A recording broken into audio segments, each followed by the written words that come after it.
ओम ब्रह्मदेवाय नमः। ओम ब्रह्मदेवाय नमः। ओम ब्रह्मदेवाय नमः। ओम ब्रह्मदेवाय नमः।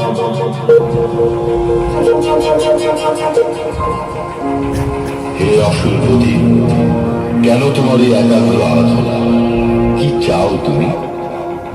হে ব্রহ্মদেব, আমাকে তুমি অমরত্ব দান করো। মহিষাসুর, তোমার সাধনায় আমি তুষ্ট। তোমাকে আশীর্বাদ করছি, কোন পুরুষ শক্তি তোমাকে বধ করতে পারবে না।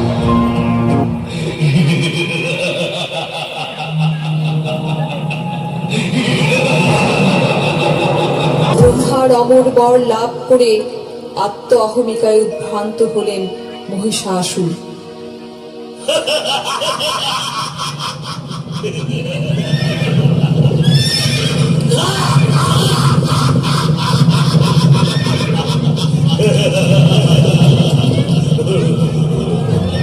ব্রহ্মদেবের পরে বলে আর কেউ কেউ আমাকে বাধা করতে পারবে না।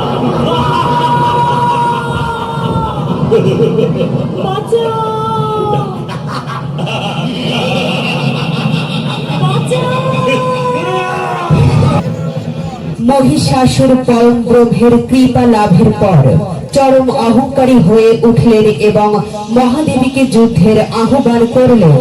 ত্রিভুবনে এমন শক্তি নেই আমাকে বধ করে। স্বর্গ মর্ত পাতালের অধীশ্বর আমি মহিষাসুর। কোথায় কোথায় সে দেবী দুর্গা? সাহস থাকে তো বের হয়ে আসো।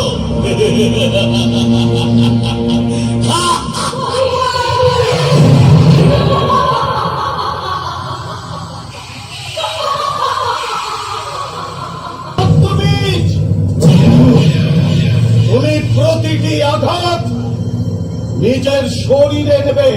হ্যাঁ, কারণ তোমার প্রতি ফোঁটা রক্ত মাটিতে পড়লেই একজন করে অসুর জন্মাবে, আবার তাদের রক্ত থেকে নতুন অসুর। এদিকে দেবী দুর্গা মহিষাসুরের রণকৌশলে ভীত হয়ে মহাদেবের শরণাপন্ন হলেন।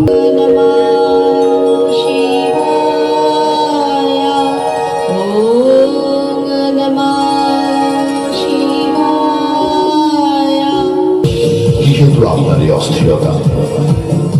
হে মহেশ্বর, ব্রহ্মদেবের বলে বলিয়ান মহিষাসুর অনেক বেশি শক্তিমান, আর আমি অস্ত্রহীনা। আমাকে মহাশক্তি রূপে শক্তিময়ী করুন প্রভু। হে দেবী, তবে তাদের মিলিত শক্তিতে তুমি এখন অধিক শক্তি নেই। এবার যাও, দুষ্ট অসুরকে দমন করে পৃথিবীতে শান্তি প্রতিষ্ঠা করো। যথা আজ্ঞা প্রভু। হলেন অবরূপ রামচন্দ্র মূর্তিতে হিমাচল দিলেন সিংহবাহন, বিষ্ণু দিলেন দিলেন দিলেন দ্বারদণ্ড, অষ্টচন্দ্র শোভাচন্দ্র দিলেন, হনুমান দিলেন বর্ণ, ব্রহ্মা দিলেন অক্ষমণ্ডল, দেবতা মহাদেবীকে নানা অলঙ্কারে অলঙ্কৃত অতিবিগ্রহারে সুসজ্জিত করে অসুর বিজয় রাস্তায় প্রার্থনা করলেন।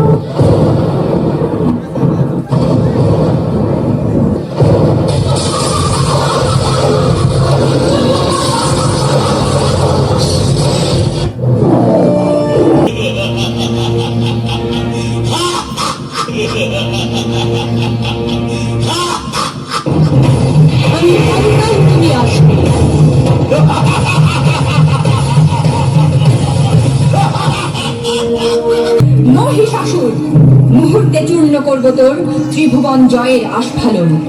দেবকুলের মিলিত শক্তিতে আমার সৃষ্টি, আমি আদ্যা শক্তি মহামায়া।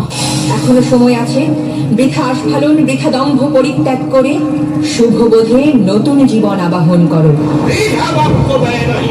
তবে তাই হোক, এই নে আমার শেষ অস্ত্রাঘাত।